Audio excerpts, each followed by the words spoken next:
आखिर क्यों हम जैसा बनना चाहते हैं वो ना बनकर कुछ और बन जाते हैं, इसका कारण जानिए गौतम बुद्ध से।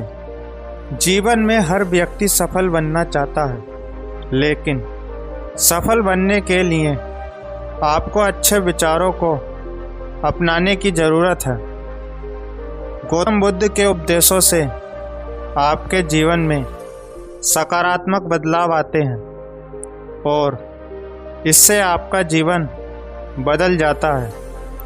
यही कारण है कि बुद्ध के विचारों को सुखी जीवन का सूत्र कहा जाता है। सफल बनने के लिए हर व्यक्ति का अपना एक लक्ष्य पहले से ही निर्धारित होता है और वह उसी के अनुरूप काम करता है।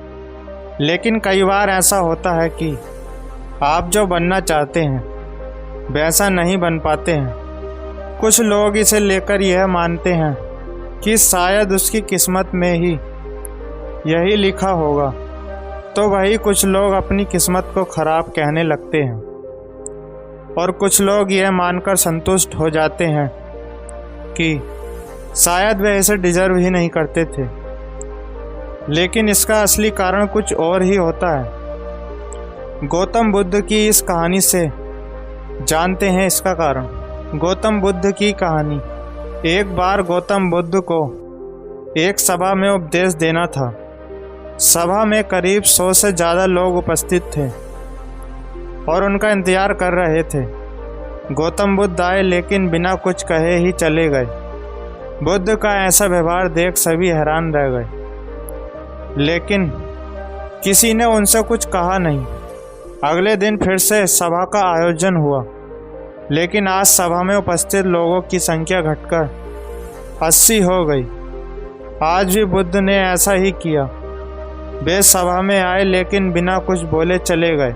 आज भी लोग हैरान हुए, लेकिन बुद्ध से किसी ने कुछ नहीं कहा। अगले दिन फिर से सभा का आयोजन हुआ और लोगों की संख्या घटकर 50 हो गई।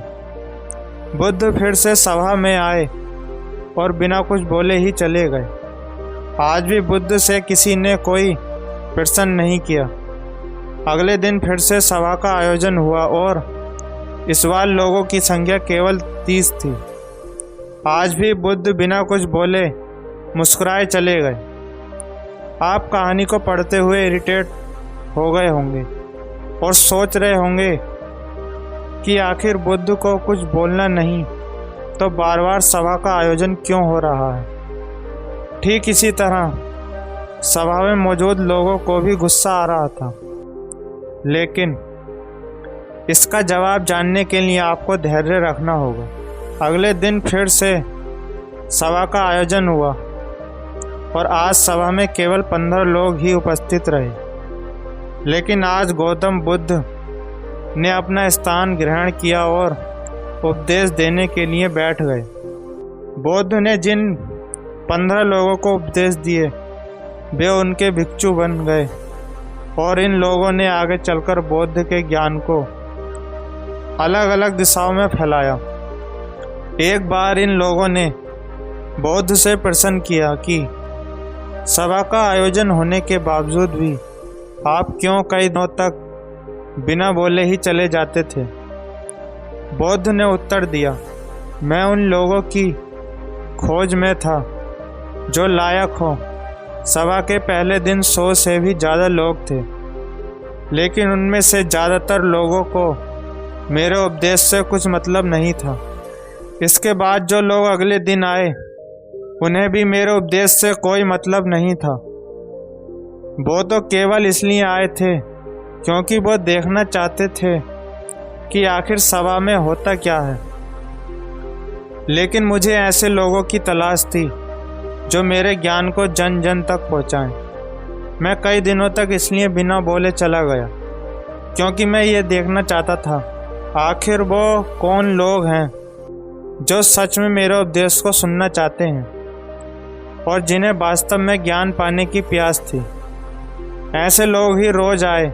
गौतम बुद्ध कहते हैं कि जिनके भीतर धैर्य था उन्हें मुक्ति का मार्ग मिल गया और जो लोग जल्दबाजी में थे वो आज घर बैठे हुए हैं। बौद्ध कहते हैं कि जिन लोगों में धैर्य का गुण होता है वे जीवन में कुछ भी पा सकते हैं, फिर चाहे आपका लक्ष्य कुछ भी हो। बिना धैर्य के कोई भी सफलता के लक्ष्य तक नहीं पहुंच सकता। धैर्य कैसे बढ़ाएं? आज भागदौड़ भरी जिंदगी में लोगों में धैर्य नहीं है। सभी में जल्दबाजी और अति शीघ्र किसी कार्य को करने की होड़ मची है। लेकिन गौतम बुद्ध बताते हैं कि अपने भीतर धैर्य को कैसे बढ़ाएं। बौद्ध कहते हैं कि निरंतर अभ्यास से हम अपने भीतर के धैर्य को बढ़ा सकते हैं। यानी आप जो भी बनना चाहते हैं उसके लिए धैर्य की आवश्यकता है। धन्यवाद दोस्तों।